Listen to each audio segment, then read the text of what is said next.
Good day, everyone. My name is Idowu Emmanuel Temitope, a student of History and International Studies from Federal University Geshua, Yobe State.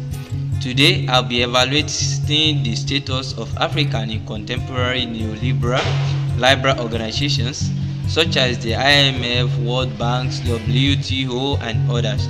So, in this presentation, we also explore Africa's positions, challenges, and potential in global systems shaped by neoliberalism and ideology which centered on free markets, deregulation, and minimal state intervention. So why is this topic matter? This topic matter because of Africans' engagement with these organizations influences its development strategies, the debt management, trade policies, and social programs.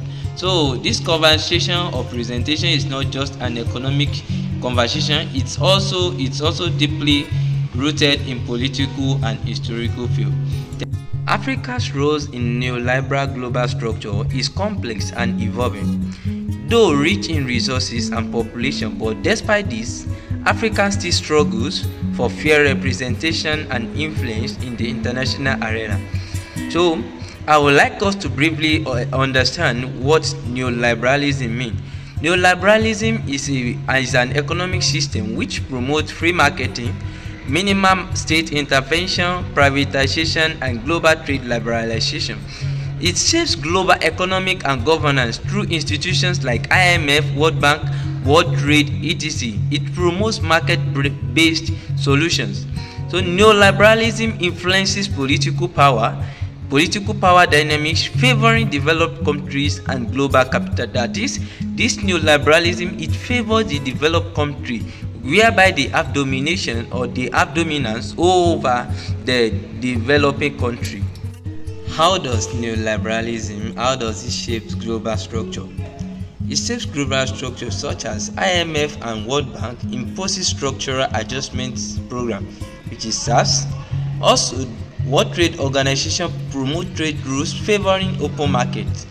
Global North lead policy formation while Global South often comply. Now I'll be moving to my next slide, which is Africa's position in global governance. So there are some positions or some things that are happening to Africa in the global governance, such as underrepresentation in leadership. Africans often lack strong voting power and executive roles in global institutions. For example, Africans has a minimal say in IMF quota. That is, the African does not have a good representative number in the international arena. Also, dependency versus participation. African states are now more policy recipients than policy makers. What does this mean? It also brings challenges. This also brings challenges and opportunities. The challenges are it brings about imposed conditions, limited bargaining power, neo-colonial dynamics, while the opportunities such as increased visibility through African Union ECOWAS is also leveraged through South-South cooperation, e.g. the BRICS African Forum. Now, what is the economic implication of neoliberalism? Neoliberalism led to trade liberalization, encouraging foreign direct investment (FDI) in Africa. Now, this has its benefits, its drawback, and also another effect. Its benefits include access to global markets, infrastructure, investment, technology transfer, and so more.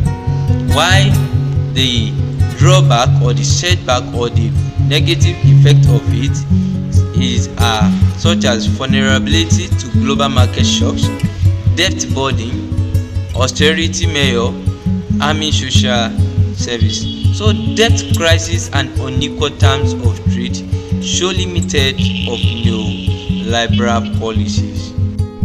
The case study to these presentations or this research are South Africa, Nigeria, Africans, and African Union role, and so more. but due to the time limit, I will just focus on these 3 points.